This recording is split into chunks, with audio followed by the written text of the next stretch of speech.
So to go back to our policy that the U.S. should implement strict federal gun law and controls. Something my opponent said was talking about how in Lithuania they have the lowest amount of gun ownership and that the suicide rate is very high even without the guns. But according to Gun Violence in America, access to a gun increases the risk of death by suicide by 3 times. 85% of gun suicide attempts end in death. And then to also go back to what I said in my first speech, the states with the highest gun ownership rates have the highest suicide rates. Every 10% of the gun ownership, an increase of 3.3 suicides.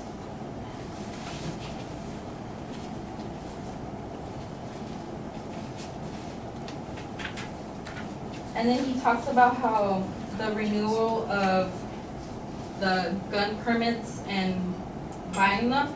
He talks about how all they have to do is go through one check, one mental health check, go through one background check and stuff like that.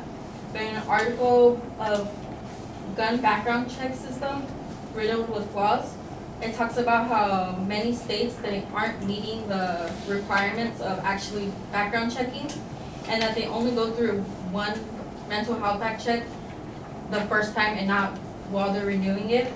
And that sometimes connecting it to the example that they don't meet the key benchmarks is because hospitals aren't releasing the information that that they actually need to prove that they're eligible to hold a gun or a firearm.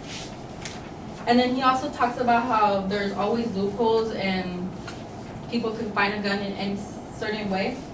But in what I said earlier about the private sales loophole and how it has been covered in only 18 states, in those 18 states the homicides, suicides, and other gun connected violence have decreased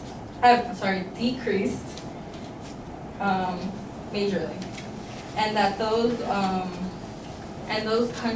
states that have covered the private sales loophole have also extended the background checks to where private people that sell their guns private also as well have to do a background check, and not only like federal people or like people that sell guns in stores.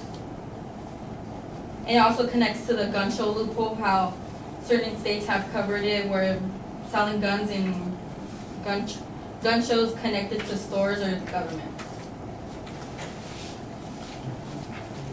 And then they talk about an incident where a councilwoman held a gun because she found unprotected. But in 27 states, they have enacted stand your ground, which is also known as the Castle Doctrine, where they're allowed to use any deadly force to defend themselves. And in those states, the crime has as well decreased.